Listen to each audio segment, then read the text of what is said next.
2024 మొట్టమొదటిసారిగా భారత ప్రధానమంత్రి నరేంద్ర మోడీ గారు మల్కాజ్గిరి చౌరస్తాలో ర్యాలీ తీసినప్పుడు లక్షల మంది ప్రజలు మోడీ గారు आप आगे बढ़ो हम तुम्हारा साथ है इस बार 400 पार అని చెప్పి నినదించినటువంటి గడ్డ మల్కాజ్గిరి గడ్డ 2024 నేను మొట్టమొదటిసారిగా పార్లమెంట్లో అడుగుపెట్టినాం. అంతకుముందు శాసనసభ అనుభవం ఉన్నప్పటికీ కూడా పార్లమెంటు అనుభవం నాకు లేదు.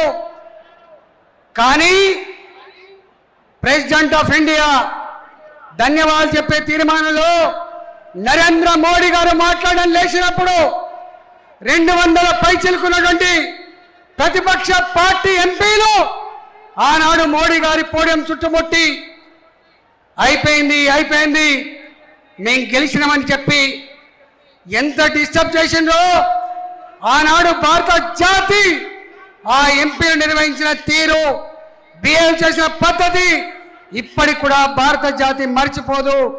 దానికి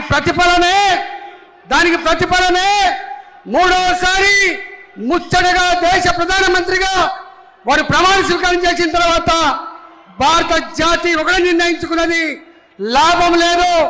మనం మోడీ గారి వీకడం అంటే భారత జాతి వీకైనట్టు, భారతదేశం వీకైనట్టు. మోడీ గారికి అండగా ఉండాలి. పార్టీలతో సంబంధం లేదు, రాజకీయాలతో సంబంధం లేదు. భారతదేశం అఖండ భారత్గా ఉండాలంటే, ప్రపంచ చిత్రపటం మీద భారతదేశం వెలగాలంటే మోడీ గారు స్ట్రాంగ్ కావాలని చెప్పి ఆనాడే భారత జాతి నిర్ణయించుకున్నట్టుంది. అందుకే ఎక్కడ ఎన్నికలు జరిగినా, మూడోసారి ప్రధానమంత్రి అయిన తర్వాత ఎక్కడ ఎన్నికలు జరిగినా కూడా అది హర్యానా కావచ్చు, అది మహారాష్ట్ర కావచ్చు, అది ఒరిస్సా కావచ్చు, నిన్న మొన్న బెంగాల్ కావచ్చు, ఎగిరిన జెండా కాషాయ జెండా గెలిచింది. మన ఆత్మగౌరవం గెలిచింది.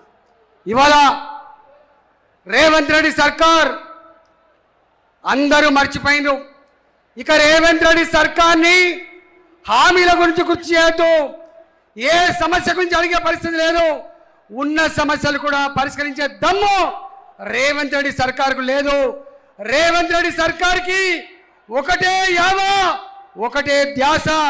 హైదరాబాద్లో ఉన్న లక్షల కోట్ల విలువ చేసే భూములని అడ్డగోలుగా అమ్ముకొని, అడ్డగోలుగా ల్యాండ్ మాఫియా ఆక్రమించుకొని వేల కోట్ల రూపాయలు కాంగ్రెస్ పార్టీ ఢిల్లీ హైకమాండ్కు పంపించే ప్రయత్నం చేస్తా ఉన్నారు.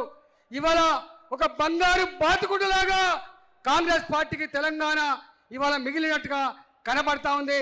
ఆనాడు కేసీఆర్ కుటుంబ పాలనతో ఎట్లా దోసుకున్నాడో ఆనాడు ఆయన దోసుకుంటే ఇవాళ 2.5 సంవత్సరాల కాలంలో అంతకంటే ఎక్కువ దోపిడీ జరిగినట్టుగా ప్రజలు భావిస్తూ ఉన్నారు.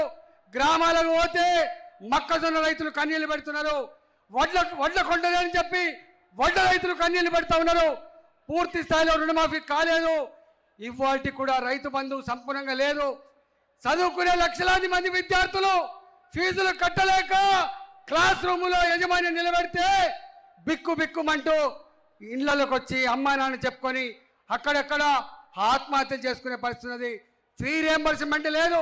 ఇవాళ రిటైర్డ్ అయిన ఉద్యోగులకి వాళ్ళు దాచుకున్న 35 సంవత్సరాలు కష్టపడి జమ చేసుకున్న డబ్బులకు కూడా ఇలా ఆస్కారం లేకుండా పోయింది.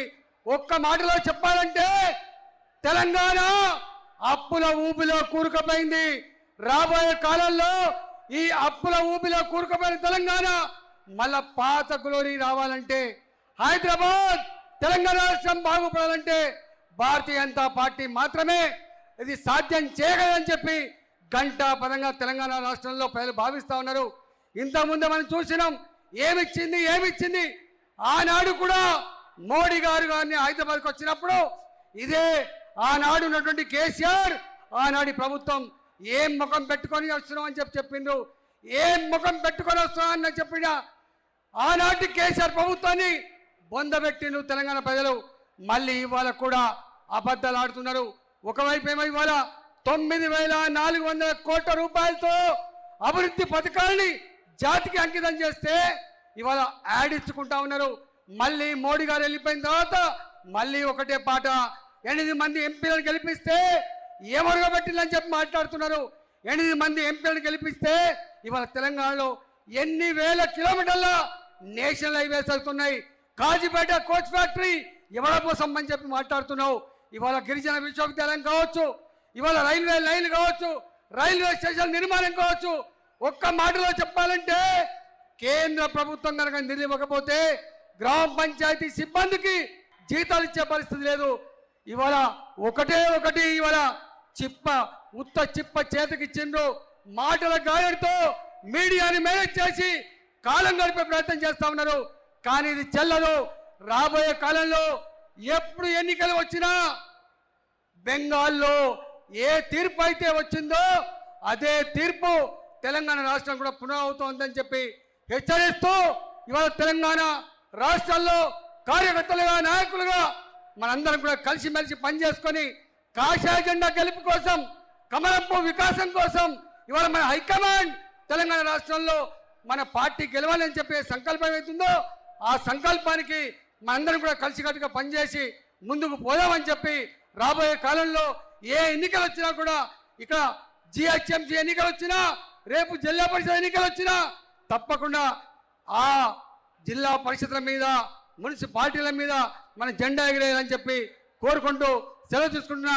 భారత్ మాతాకి, భారత్ మాతాకి, నరేంద్ర మోడీ గారి నాయకత్వం.